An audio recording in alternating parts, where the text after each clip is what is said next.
From the heartland of America and the gateway to the West, good morning, good evening, wherever you may be across the nation, around the world. I'm George Norrie. This is Coast to Coast AM. Later tonight, Afterlife Communications. Here's what's happening. The World Health Organization has warned of concerning trends for COVID-19 ahead of winter as a dangerous new strain runs rampant across the northern hemisphere. The UN Health Agency estimates that hundreds of thousands of people around the world are currently hospitalized with this virus. However, the true number could be much higher because many countries have stopped reporting COVID data. Hurricane Lee is undergoing rapid intensification, reaching Category 4 status and forecast to reach an extremely dangerous Category 5 status. Hurricane Lee now has maximum winds of at least 130 miles an hour, a jump of 55 miles an hour from just 24 hours ago. Lee is not done getting stronger and will likely become Category 5 hurricane by Friday. It's forecast to remain a very strong major hurricane through the weekend as well. We'll track it. The summer of 2023 was the hottest on record, according to data from the European Union Climate Change Service. The three-month period from June through August surpassed previous records by a large margin. In a moment, Jeff Goodell joins us. His work, The Heat Will Kill You First. We're going to talk about the scorch that we've been having and what we could have. A dog food brand has recalled some of its products after fears that it may be contaminated with Salmonella bacteria. Mid-America Pet Food is recalling the Victor Super Premium Dog Food High Pro Plus product produced at a facility in Mount Pleasant, Texas, after a single sample tested positive for Salmonella. Here's our food safety coach, Jeff Nelkin. Jeff, I know you normally deal with human food, but here we are. Well, listen, our pets are our family, and the same thing that can happen to us can happen to the pets. So we need to pay attention, that I want everybody to check and make sure that if they're looking for this product, it's got a best buy date of 4/30/24, and if they notice any of their pets having any symptoms of diarrhea, bloody diarrhea, fever, 102 fever and above, vomiting, abdominal pain, I want them to contact their vets and let them know that there's been an exposure so that you can get some guidance. And also keep in mind, if you feel you have a situation like that you've been exposed, that you want to wash the bowl and sanitize it on a regular basis. You want to wash your own hands so you don't pick up the salmonella that way as well. And certainly whatever utensils you use in the home, make sure you wash and sanitize them as well. And keep in mind, that salmonella has also been associated, with turtles and reptiles and even baby chicks that people, seem to be, collecting these days. So you want to pay attention. If you have any concern and you want to contact the company, the number is 888-428-7544, and they're available from 8 to 5 Central Time if you want to talk to somebody specifically from their consumer affairs on your pet food. Very good. Thank you, Jeff. Your reports are always poignant. Jeff's website, foodsafetycoach.com. If you own an Apple phone or an iPad, Apple is urging iPhone and iPad owners to immediately update their operating systems. The company has issued an update that fixes a vulnerability that hackers may already be exploiting, according to the Citizen Lab at the University of Toronto. Apple released security information today. Experts say iPhone and iPad owners should immediately go to their settings menu on their devices. From there, select General, then Software Update. Tap Install to begin the update process. Do it. A new excavation project in Jerusalem has unearthed steps unseen in over 2,000 years as a place where the New Testament records Jesus as having healed a blind man. The Israeli's Antiquities Authority and the Israeli National Parks Authority say the biblical site, cherished by Christians and Jews, will be open to the public for the first time in 2,000 years in the near future. Isn't that neat? Here's Kevin Randall with his weekly report on what's up there in the skies for us. Hi, Kevin. What do you got for us? How you doing, George? All good. You're looking good. Thank you, sir. I just thought I'd throw that in. I don't know why. Here's an interesting development in the hierarchy of AARO. Dr. Sean Kirkpatrick retains his position as director, but he now reports to Dr. Kathleen Hicks, who is Deputy Director Secretary of Defense. You might wonder if this makes much difference, but it seems that it strengthens the DoD influence on the investigation of UFOs. We all know how well the Air Force and the other agencies have handled the UFO problems in the last few decades. There are multiple programs, there were multiple reporting requirements, and multiple reporting goals. We learned, for example, that cases affecting national security were not part of the Blue Book system. But this announcement reminds me of the Robertson panel. Dr. H.P. Robertson chaired a review of the UFO material in January 1953. This was after the UFOs were seen over Washington, D.C. in July of 1952. The CIA sponsored the investigation, and while there is good evidence that the final report was written before there was a single session, it is the conclusion that draws my interest. They suggested that information about a mysterious sighting be released to the public and then explaining that sighting in mundane terms. It was Venus. It was a weather balloon. It was a bright meteor, something that did not suggest any alien spacecraft. The theory was that this sort of reporting would take the mystery out of the UFOs and the public would lose interest. They also advocated a suppression of information, suggesting that teachers not allow reports on UFOs or reviews of UFO books.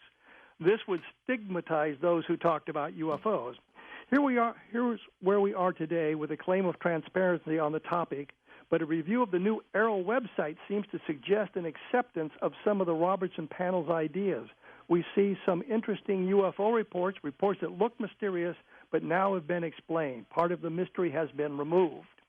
And I did report that the chair of the congressional committee responsible for oversight has suggested there be no more open sessions because that might make the DoD look bad. And as I have said, this does not bode well for the disclosure of UFO information.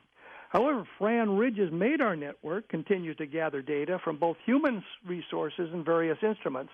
On November 3rd, 2022, the witness, driving on a dark road near Stoutsville, Ohio, said out of nowhere the sky lit up with a bright, round object as it appeared.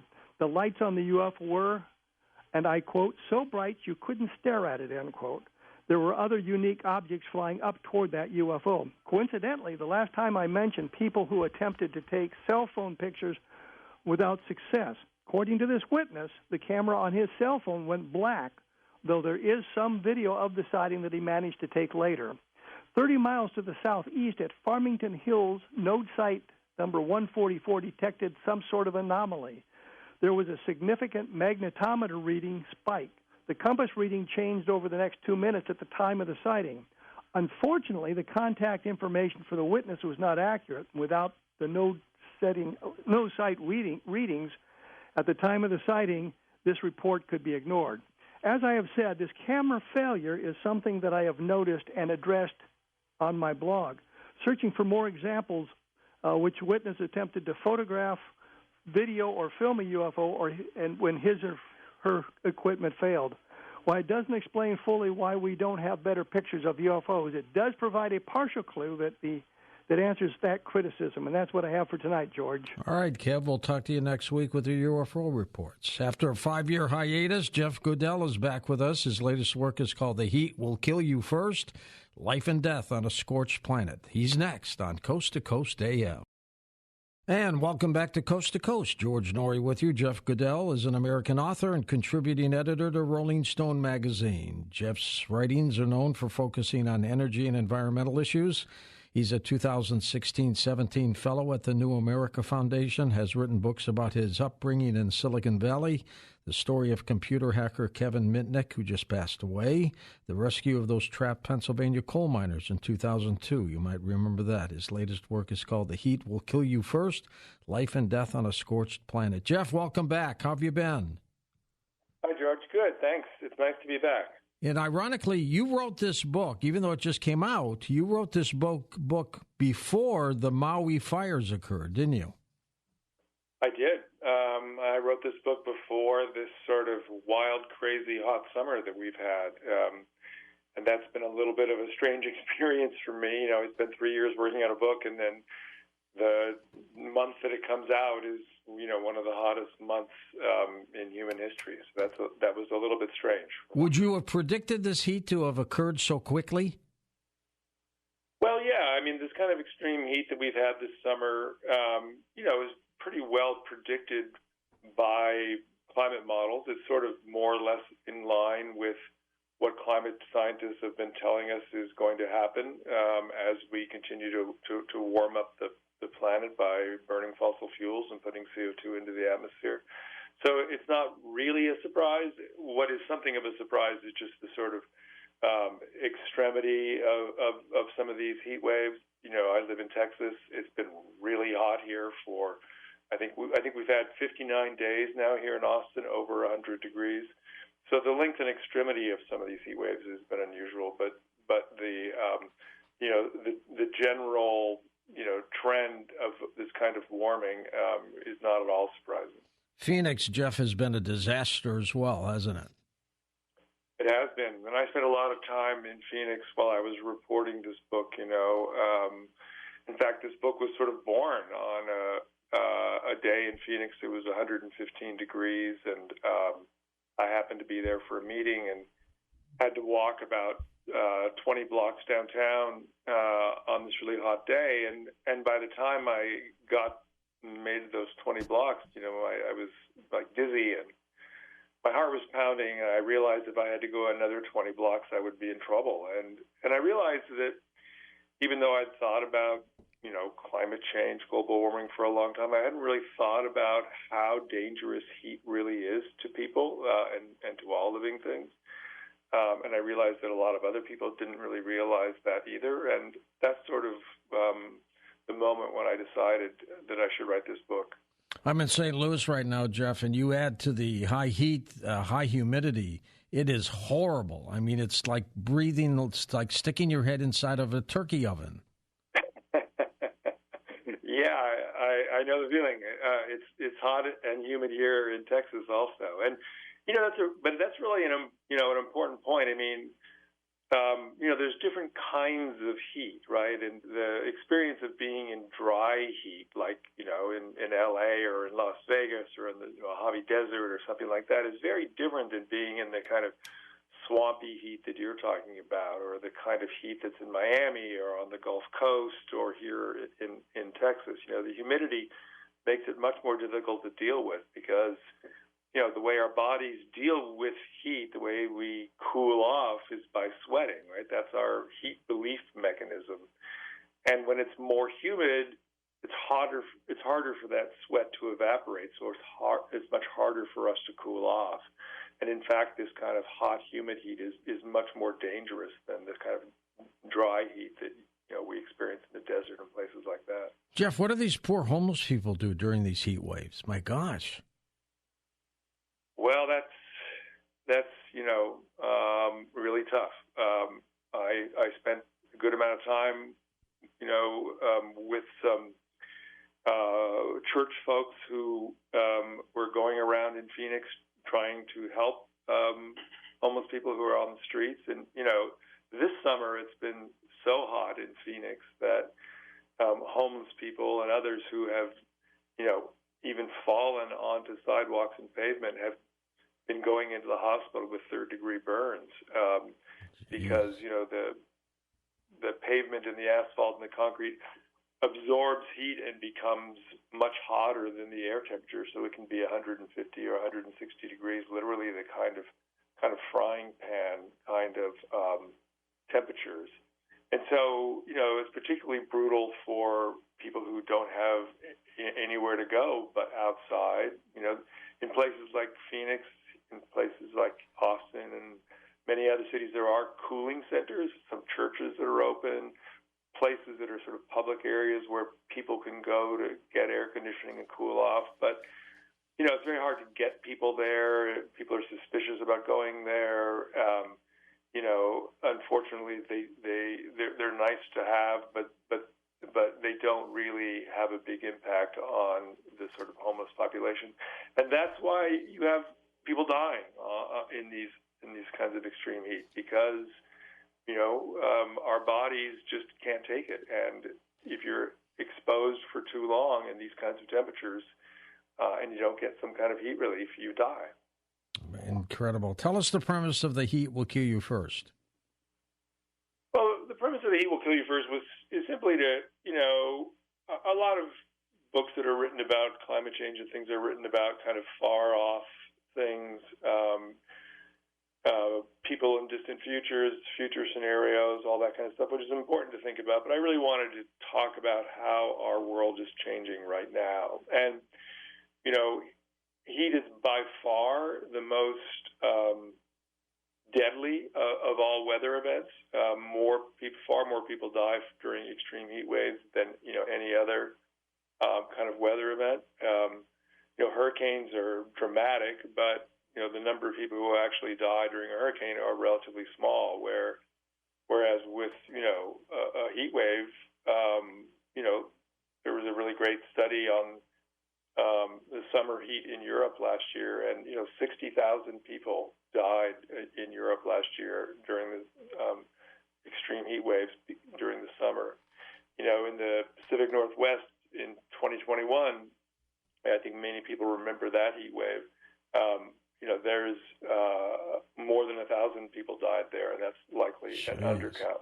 So I really wanted to talk about heat as this sort of active force, as this thing that most of us don't understand very well and is really dangerous. And I wanted to talk about why it's dangerous, about how it's increasing, about what people can do to be safer during extreme heat waves, and just to think more deeply about what it means to live on a planet that's getting hotter. It seems like in California and Maui, people are blaming the power companies for these fires. What do you think of that? Yeah, well, I don't know the specifics I don't think it's been clearly determined yet what sparked the fire in Maui in California. Pretty clearly in California, the power companies were involved in the sparking of these fires, and probably in Maui also. There's no question that, transmission lines are more vulnerable during windstorms and things, and are very likely to spark fires. But what's really changing and is different and causing these fires like Maui and like California. Maui's a little bit more complicated because it has to do with these invasive grasses that had grown in there after the sugarcane plantations went away, and these invasive grasses are very flammable. And then there was, high winds, which, helped spread the flames. But, one of the things that all of these wildfires, and also in Canada this summer, we've had these incredible, fires that turned the skies orange on the East Coast for a week or so this year. People could hardly breathe. Right.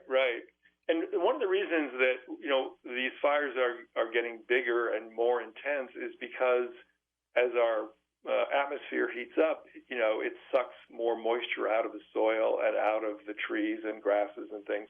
So they're more like kindling. They're more when they do catch fire, whether it's because of a transmission line that goes down, or because of a lightning strike, or because somebody, lights it on fire accidentally or on purpose, they go up faster and they burn hotter and longer. And so, as we live on a hotter and hotter planet, we're going to have bigger and bigger and more intense wildfires. Back about 5 years ago, we talked about one of your books called The Water Will Come. We'll talk about that a little bit later on tonight, because that contributes to a mess, too. What's the world going to be like 30 years from now if we stay on this course? Well, that's a good question.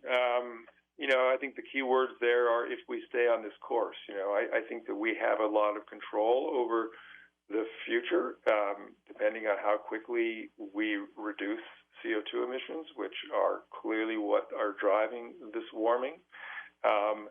If we can reduce CO2 emissions quickly, shift away from fossil fuels quickly, we can, keep the warming to some manageable level. But I think one of the lessons of this summer and of the last year or so is that, even modest and small amounts of warming. We've only had, a warming of about less than 2 degrees from what's called pre-industrial times, really since the 19th century, that is attributable to CO2.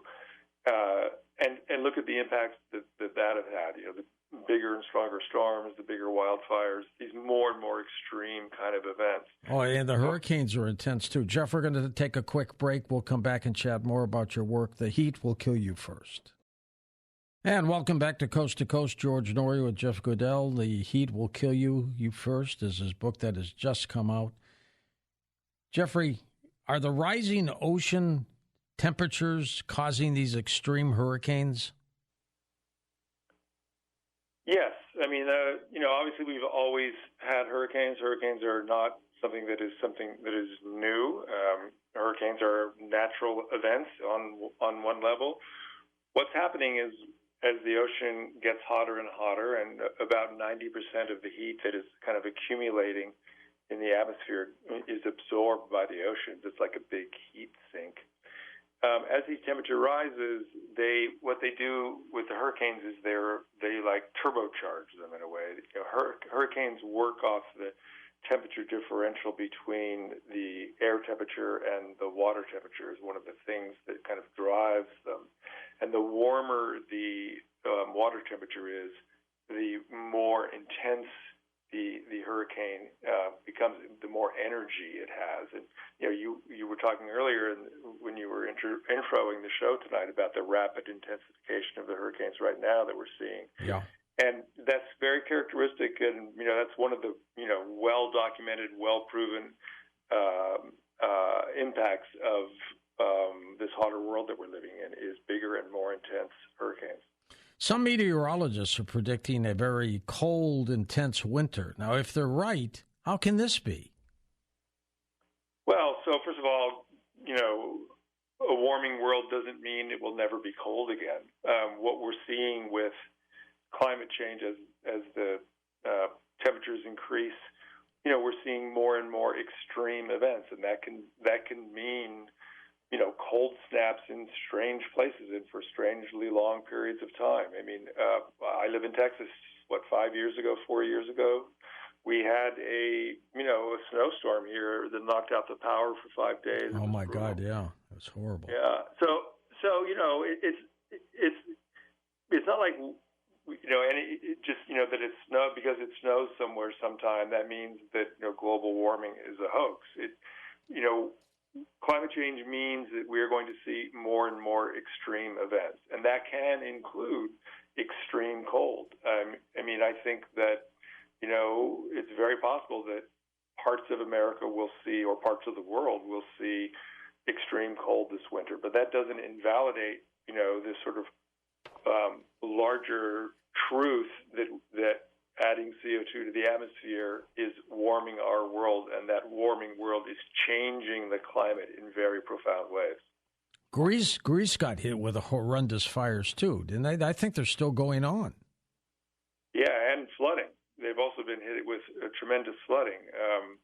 Another one of the kind of clear, obvious facts of a warmer atmosphere is that it holds more water. For about every degree warmer the atmosphere becomes, it can hold about 7% more water. So when you have a warmer atmosphere, you have the potential of these more extreme rainfall events. And the images I've seen from Greece in the last few days have been kind of horrific. And Pakistan also had really terrible flooding earlier this year.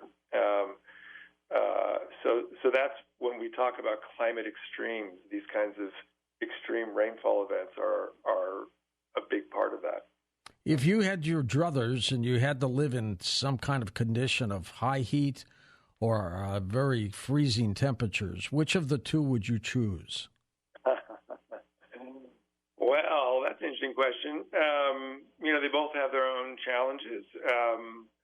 I happen to actually like cold places. I've spent a lot of time in the Arctic and in Antarctica, and love doing winter sports and all that kind of thing.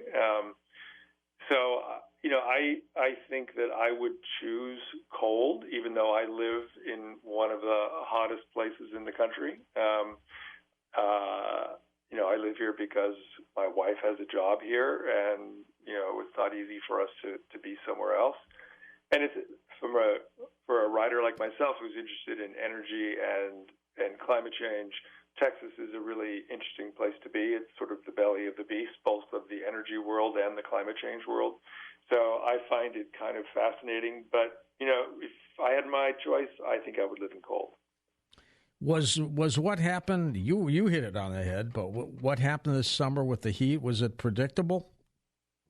Yeah, it was. I mean, it's completely within what climate scientists have been telling us is going to happen for a very long time.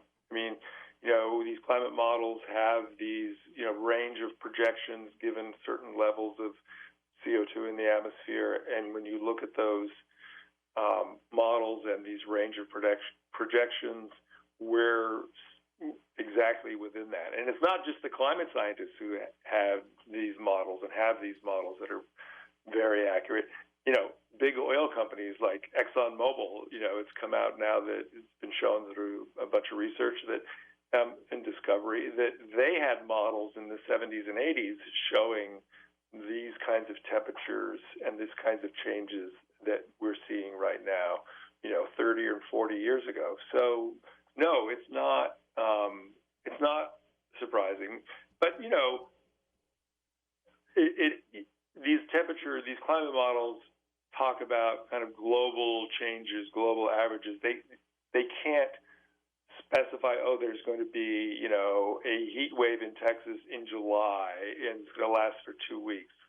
Long-term changes are one thing. Weather is a very short-term chaotic phenomenon that, is impossible to predict more than a few weeks in advance.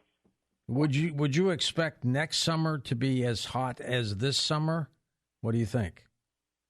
Well, this summer is being, kind of turbocharged by the fact that, we have this overall warming that's happening on the planet as a result of burning fossil fuels and putting CO2 into the atmosphere. And then we have this El Nino phenomenon, which is a 7-year cycle that is natural in the atmosphere, a kind of oscillation pattern. It alternates from El Nino to La Nina. And when you have El Nino years, which last about 3 or 4 years, they tend to make the northern hemisphere warmer. So we have this overlay of this El Nino, and that will continue in through most of next year. So yes, I would imagine that next summer is going to be like this or hotter. But it may not be. It may not reach some of these peaks. But I think it's very clear and very straightforward that when you look at it in 10 years, it's going to get hotter and hotter and hotter. And in 20 years, it's going to get hotter and hotter and hotter. There may be fluctuations here and there, but the general trend is very straightforward. Would you be surprised if it did not get hotter? You mean in the long term? In the long term, yeah. If things went way back to where they were. I would not only be surprised, I would say that it's impossible. Wow. The science of the idea that CO2, higher levels of CO2 trap warmth, is as straightforward and solid as the science of gravity or something. So, there's no question that if we keep adding CO2 to the atmosphere, it's going to get warmer. And so for it not to get warmer would be a kind of inversion of physics, and it would be something like saying, gravity stopped, this year or something. It doesn't mean there won't be weather fluctuations and warmer and colder days and all that kind of thing, but you're asking me about long-term trends. Warming is inevitable, and yes, I would be far more than surprised. I would say it's a physical impossibility. You wrote a book called The Water Will Come back in 2017. That's what got you on the program with us back in February of 2018. But when we talk about water, Jeff, there's two different issues. One is the availability of drinkable water. Then there's the availability of what's happening with the oceans and the seas. Do you look at those as two distinct differences? Yeah, I mean, yes and no. I mean, the planet, there's a fixed amount of water on the planet, right? They're not making any more of it. There's a certain amount that's here. Some of it is locked up in ice, and as the planet warms, more of that ice is melting, so sea levels are rising. Precipitation, rainfall patterns are changing, because of as the planet warms, it's changing the jet stream, the big river of wind in the sky that controls a lot of weather patterns. So we're getting precipitation changes in different areas are moving around. And as I mentioned before, as it's warmer air holds more water. So there's these, when we do have rainfall events, they can be far more intense. So I'm living in Texas right now. There's a real concern about drought here. A lot of it comes from a lot of our drinking water and water that we use for agriculture and things like that comes from aquifers, right? That underground lakes that have been accumulating water for millions of years. And they will recharge eventually from rainfall things, but we're pumping it out much faster than they're recharging. So a lot of the concern about water shortages for drinking and agriculture come from, not so much from the droughts from climate change and things like that, but from the pumping out of these underground lakes, these underground aquifers that have stored so much water for a long time and are now beginning to go dry. Why aren't we building massive desalination plants? Well, that's a good question. We are. Lots of cities are doing that. Many cities in the United States have them. In China, there's a lot of desalination plants being built. The problem is they're very expensive. It's just difficult to get the funds to them. And then to build them on a kind of scale to really replace these drawn-down aquifers is, extraordinarily expensive. And, they take a lot of time. They're not unlike building a nuclear plant or something like that. They're really enormous engineering projects. And, they're best for supplementing, the sort of natural drinking water from the aquifers and things like that. And there's a lot that can be done with water with, kind of conservation by, restricting watering for lawns and things like that, changing water usage with everything from, how washing clothes and stuff like that. Right. Innovative washing machines that use far less water and do just as good a job. Toilets that use far less water. Low flow shower things. There's a lot of things that can be done on the conservation side with water too. But I think the world is absolutely moving towards desalination. The Middle East uses a lot of it. Israel gets a large percentage of their water supply from desalination plants. It's going to be a really, really important technology in the future. What about us, though, in the United States? It doesn't seem like we've really jumped forward nationally to do something about this. Yeah, again, there certainly are desal plants in the United States, but again, they're expensive. They take a lot of time to build. People are always looking for kind of cheaper solutions, of which there are some, which are these conservation measures. Another thing that is being done to try to forestall having to spend billions of dollars on desal plants is changing agriculture patterns. In California, for example, growing rice in California is, from a water usage point of view, insane. In California, basically the parts of California where they grow rice are basically a desert, and they use huge amounts of water to, flood this desert and grow rice. And so changing some of these agriculture patterns can free up a lot of water for residential use and other kinds of agriculture use, sort of getting smarter about it. But it's basically because people just, city and governments don't want to spend $5 billion or $3 billion, to build a desal plant if they don't have to. It sounds like we could have some severe problems on this planet. Yeah. I think that's a fair conclusion to draw.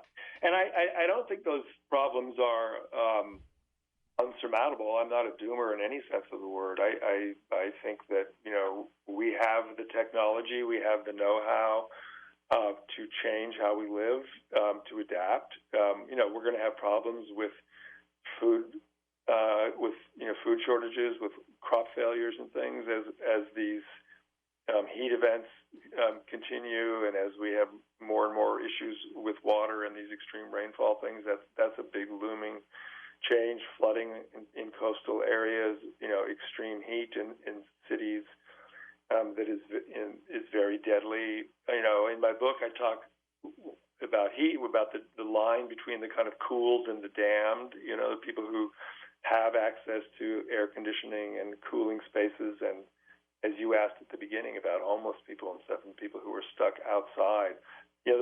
One of the people that I really am concerned about is outdoor workers. People who oh my God, yeah. Just yesterday I was here in Texas. I was walking down the street in my neighborhood, and there was a bunch of guys out at noon, working to put a new water line in, and it was 106 to 107 degrees here, incredibly humid, and these poor guys looked like they were about to die, basically. I mean, it's brutal being and working outdoors in this kind of heat, and so we're going to have to make changes with that too. I mean, I talked to a city official in Houston a few weeks ago who talked about having to shift all construction in the city to nighttime because it's during the day it's just so brutal that they they can't risk losing killing that many workers in these kinds of heat conditions. So it's going to require a lot of big changes in our world, and I think the sooner that we get our brains around that and really understand these kinds of changes that are coming and start to think about how to deal with them, the better off we're going to be. The heat has devastated high school sports here in St. Louis, where they've pushed everything back. It's crazy. Yeah, it's really crazy. There's a lot of concern about that here in Texas too. A friend of mine's, very concerned about her son. In fact, prohibited him from playing high school football. I don't blame her, Jeff, because that kind of heat can kill you. But we're going to come back and talk more about your work and take phone calls. The lines are now open.